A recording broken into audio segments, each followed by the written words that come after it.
Story from Dhammapada. Happiness follows the doer of good. The story of Matkundali.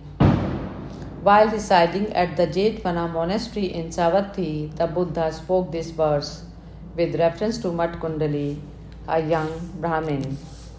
Matkundali was a young Brahmin whose father, Adinapuddapaka, was very miserly and never gave anything in charity.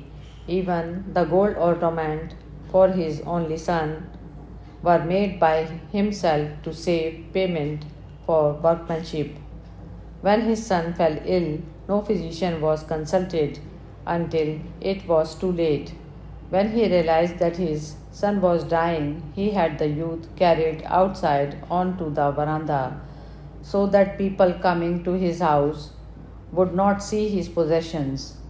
On that morning, the Buddha, arising early from his deep meditation of compassion, saw in his net of knowledge Matkundali lying on the veranda. So when entering Savatthi for alms food with his disciples, the Buddha stood near the door of the Brahmin Adinapuddapaka.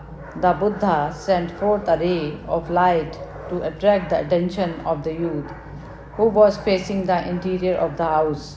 The youth saw the Buddha, and as he was very weak, he could only profess his faith mentally, but that was enough. When he passed away with his heart in devotion to the Buddha, he was reborn in the Tavatimsa celestial world.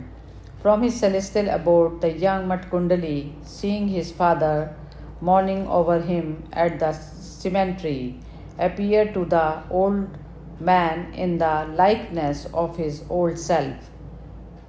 He told his father about his rebirth in the Tavatimsa world and also urged him to approach and invite the Buddha to a meal.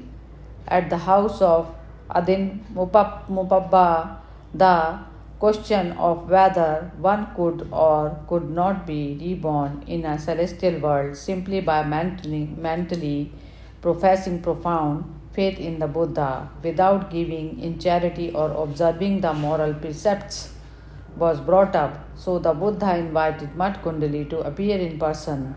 Matkundali then appeared in his celestial ornaments and told them about his rebirth in the Tavatimsa realm. Only then the listeners became convinced that the son of the Brahmin Adinapuddapaka, by simply devoting his mind to the Buddha, had attained much glory. Mano pubbagama dhamma, mano setha manomaya, manasa cha passanena, bhasati va karoti va, tato na sukham manveti, chaya va anpayani.